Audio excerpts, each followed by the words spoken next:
pertama yaitu tentang arti dari puasa. Menurut jumhur ulama, puasa atau saum dalam bahasa Arab secara etimologi berarti al-imsaku an al-syai, yang berarti mengekang atau menahan diri dari sesuatu. Sedangkan secara terminologi, puasa adalah menahan diri dari segala sesuatu yang membatalkan puasa sejak terbit fajar hingga terbenamnya matahari yang disertai niat untuk mengharap ridho Allah dengan syarat dan rukun tertentu. Dasar dalil puasa yaitu pada Quran surat Al-Baqarah ayat 183 yang berbunyi Bismillahirrahmanirrahim. Ya ayyuhalladzina amanu kutiba alaikumusyamu kama kutiba alal ladzina min qablikum la'allakum tattaqun. Yang artinya, wahai orang-orang yang beriman, diwajibkan atas kamu berpuasa sebagaimana diwajibkan atas orang-orang sebelum kamu agar kamu bertakwa. Yang selanjutnya, puasa Ramadan. Puasa Ramadan adalah puasa yang dilakukan pada bulan Ramadan yang hukumnya wajib. Dalil dari puasa Ramadan yaitu hadis riwayat Imam Bukhari dan Muslim yang berbunyi man shoma ramadhana imana wahtisaban ghufira lahu ma taqaddama min dambi, yang artinya barang siapa berpuasa di bulan Ramadan karena iman dan mengharap pahala dari Allah, maka akan diampuni dosa-dosanya yang telah lalu. Yang selanjutnya, syarat wajib berpuasa. Yang pertama, beragama Islam. Yang kedua, berakal sehat. Yang ketiga, balik. Yang keempat, mampu. Yang kelima, mukmin dan menetap. Yang selanjutnya, syarat sah puasa. Yang pertama, Islam. Yang kedua, mumayyiz, yaitu orang yang dapat membedakan mana yang baik dan buruk. Yang ketiga, suci dari haid dan nifas. Yang keempat, pada waktu yang diperbolehkan puasa. Rukun puasa yang pertama, niat. Ada beberapa niat puasa Ramadan menurut 4 mazhab. Yang pertama, menurut mazhab Syafi'i, Hanbali, dan Hanafi. Menurut mazhab ini, niat puasa Ramadan harus diperbarui setiap hari puasa. Niat tersebut harus dilakukan pada malam hari sebelum tiba waktu fajar. Jadi, setiap malam sebelum hari puasa, seseorang harus berniat untuk puasa pada hari berikutnya. Yang kedua, menurut mazhab Maliki. Perbedaan dengan 3 mazhab sebelumnya, menurut mazhab Maliki, niat puasa Ramadan cukup dilakukan sekali di awal bulan, asalkan tidak ada hal yang membatalkan puasa seperti sakit atau bepergian safar. Niat ini berlaku untuk seluruh bulan Ramadan. Perlu diingat, mesti ada perbedaan dalam hal niat. Semua mazhab sepakat bahwa niat adalah syarat yang harus dipenuhi untuk syahnya puasa. Jadi, pentingnya bagi setiap muslim untuk memahami dan mempraktekkan niat puasa sesuai dengan mazhab yang mereka ikuti. Sedangkan yang kedua, menahan diri dari sesuatu yang membatalkan puasa mulai terbit fajar sampai terbenamnya matahari. Selanjutnya, sunnah puasa meliputi yang pertama, makan sahur. Yang kedua, mengakhirkan makan sahur. Yang ketiga, menyegerakan berbuka puasa jika telah tiba waktunya. Yang keempat, berbuka yang manis atau dengan makan kurma. Yang kelima, membaca doa berbuka puasa. Yang keenam, memberikan buka puasa kepada orang yang sedang berpuasa. Yang ketujuh, memperbanyak membaca Al-Quran atau tadarus dan memperbanyak sedekah. Selanjutnya yaitu makruh puasa. Hal-hal yang mau dimakruhkan dalam puasa diantaranya yang pertama, berkumur-kumur berlebihan. Yang kedua, menyikat gigi atau bersiwak. Yang ketiga, mencicipi makanan walaupun tidak ditelan. Yang keempat, memperbanyak tidur ketika berpuasa. Dan yang kelima, suntik atau berbekam. Hal-hal yang membatalkan puasa. Yang pertama, makan dan minum dengan sengaja. Yang kedua, bersetubuh atau melakukan hubungan suami istri pada siang hari pada bulan Ramadan. Yang ketiga, keluar darah haid atau nifas. Yang keempat, keluar mani yang disengaja. Yang kelima, muntah dengan sengaja. Yang keenam, hilang akal atau pingsan, gila, atau mabuk. Dan yang ketujuh, murtad. Yang kedelapan, memasukkan sesuatu ke salah satu lubang anggota tubuh. Selanjutnya adalah orang-orang yang diperbolehkan untuk meninggalkan puasa Ramadan. Yang pertama adalah orang sakit, yang kedua orang lanjut usia, yang ketiga orang yang berada dalam perjalanan jauh, yang keempat orang yang haid dan nifas, yang kelima ibu hamil dan menyusui, yang keenam adalah pekerja berat. Yang selanjutnya adalah hikmah puasa. Yang pertama, sebagai tanda terima kasih atas nikmat yang diberikan Allah Subhanahu wa taala kepada kita semua. Yang kedua, belajar disiplin. Yang ketiga, memupuk rasa belas kasih kepada sesama. Yang keempat, di akhirat nanti akan disediakan satu pintu surga yang disebut Rayyan untuk orang-orang yang berpuasa. Yang selanjutnya adalah agar menjadikan badan kita sehat. Ada 3 cara menentukan awal dan akhir Ramadan. Yang pertama dengan melihat bulan atau ru'yatul hilal. Yang kedua istiqmal. Yang ketiga hisab atau perhitungan. Yang pertama adalah ru'yatul hilal. Artinya adalah mengamati bulan sudah tampak sabit atau belum sebagai tanda masuknya bulan Ramadan atau awal bulan Syawal. Yang kedua adalah istiqmal, adalah menyempurnakan bilangan bulan Sya'ban atau Ramadan menjadi 30 hari. Hal ini dilakukan apabila ru'yatul hilal tidak dapat dilakukan karena tertutup awan atau sebab lain. Yang ketiga, hisab atau perhitungan dengan memperhitungkan peredaran bulan dengan peredaran matahari. Dalam menetapkan awal bulan Ramadan, ulama berbeda pendapat. Yang pertama, mayoritas ulama dari mazhab Hanafi, Maliki, Syafi'i, dan Hambali menyatakan bahwa awal bulan Ramadan hanya bisa ditetapkan dengan menggunakan metode ru'yat atau dengan menggunakan metode istiqmal. Mereka berpegang pada firman Allah Subhanahu wa taala dan hadis Nabi berfirman pada surat Al-Baqarah ayat 185, Bismillahirrahmanirrahim. Syahrul Ramadan alladzi unzila fihil Qur'anu hudal linnasi wa bayyinatin minal huda wal furqani faman syahida minkumus sahra falyasuh. Wa man kana maridan aw ala safarin fa'iddatu min ayyamin ukhar. Yuridullahu bikumul yusra wa la yuridu bikumul usra walitu'milu iddata walitukabbiru Allaha ala ma hadakum wa la'allakum tashkurun.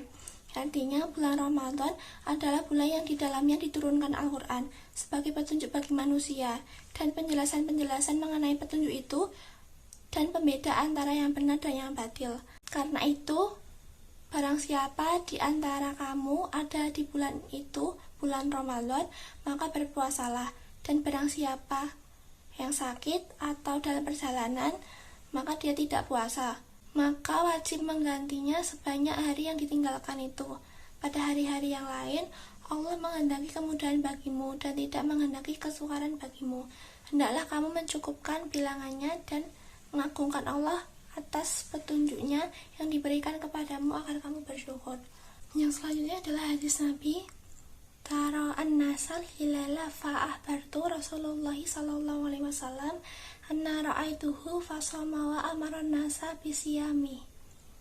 Artinya, orang-orang mengintai hilal bersama, maka saya sampaikan kepada Rasulullah sallallahu alaihi wasallam bahwa saya telah melihatnya. Kemudian Nabi berpuasa dan menyuruh orang-orang untuk berpuasa. Hadis riwayat Abu Daud, Hakim, dan Ibnu Hibban. Untuk hadis selanjutnya adalah sumu li ru'yatihi wa aftiru li ru'yatihi fa in gubiya alaikum fa'milu iddata sabana salasina yauma. Artinya, berpuasalah kamu jika melihatnya 1 Ramadan dan berbukalah kamu jika melihatnya 1 Syawal. Dan jika terhalang oleh awan, maka cukupkanlah bilangan bulan Sya'ban itu 30 hari atau istiqmal. Hadis riwayat Bukhari dan Muslim. Pada ayat dan hadis di atas, Allah dan Rasulnya mengkaitkan kewajiban berpuasa dengan melihat hilal. Artinya, kewajiban berpuasa hanya bisa ditetapkan dengan melihat hilal atau menyempurnakan bilangan Sya'ban menjadi 30 hari. Kedua, sebagian ulama meliputi Ibnu Suraji, Taqiyuddin al-Subaghi, Mutarif bin Abdullah, dan Muhammad bin Muqatil menyatakan bahwa awal puasa dapat ditetapkan dengan metode hisab atau perhitungan untuk menentukan posisi hilal. Mereka berpedoman pada firman Allah Subhanahu wa taala dan hadis Nabi. Firman Allah dalam surat Yunus ayat 5. Bismillahirrahmanirrahim.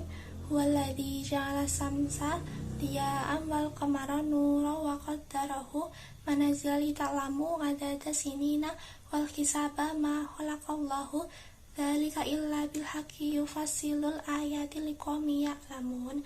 Artinya, dialah yang menjadikan matahari bersinar dan bulan bercahaya pantulan dari matahari, dan ditetapkan olehnya tempat-tempat perjalanan keduanya, supaya kamu dapat mengetahui bilangan tahun dan perhitungan waktu. Allah tidak menciptakan yang demikian itu melainkan dengan benar. Dia menjelaskan tanda-tanda kekuasaannya bagi orang-orang yang mengetahui.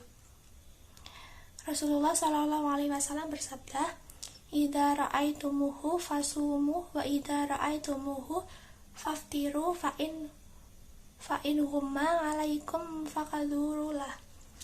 Artinya, apabila kau telah melihat bulan Ramadan, maka berpuasalah, dan apabila kamu melihat bulan Syawal, maka berbukalah berhari raya.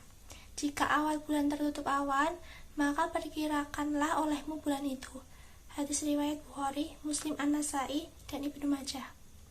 Ayat di atas menerangkan bahwa tujuan penciptaan sinar matahari dan cahaya bulan serta penetapan tempat orbit keduanya adalah agar manusia mengetahui bilangan tahun dan perhitungan waktu.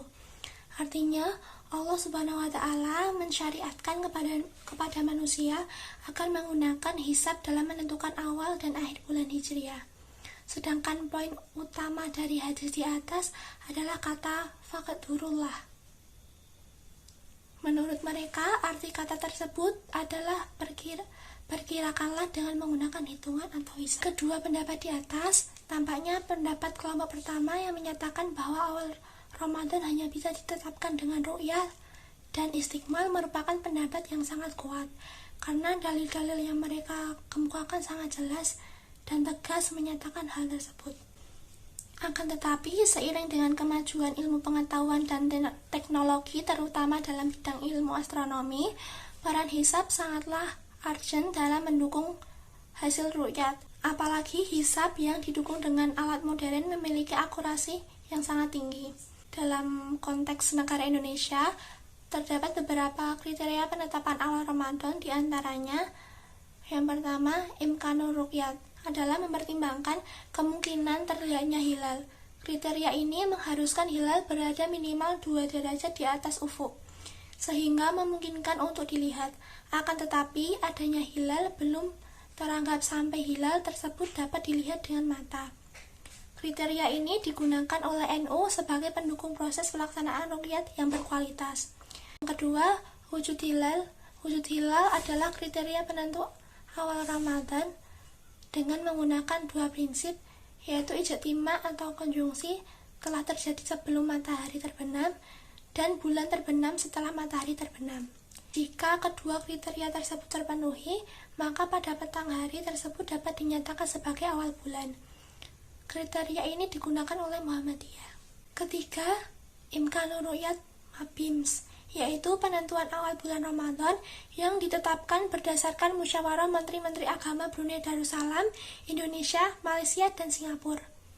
Menurut kriteria ini, awal bulan Hijriah terjadi jika saat matahari terbenam, ketinggian bulan di atas horizon tidak kurang dari 2 derajat dan jarak lengkung bulan matahari atau sudut elongasi tidak kurang dari 3 derajat. Dan ketika terbenam, usia bulan tidak kurang dari 8 jam setelah ijtima atau konjungsi. Keempat, ru'yat global, yaitu kriteria penentuan awal bulan Ramadan yang menganut prinsip bahwa jika satu penduduk negeri melihat hilal, maka penduduk seluruh negeri berpuasa.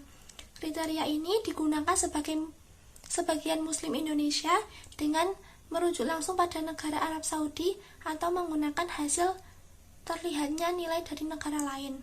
Dengan metode kriteria penetapan awal bulan Ramadan yang sangat variatif, terjadi perbedaan dalam memulai puasa Ramadan. Hanya saja, penting kiranya untuk berusaha menyatukan perbedaan-perbedaan tersebut, mengingat bahwa amaliyah di bulan Ramadan dan lebaran di bulan Syawal merupakan syiar Islam dan momen kebahagiaan yang layaknya dilaksanakan dan dinikmati bersama-sama.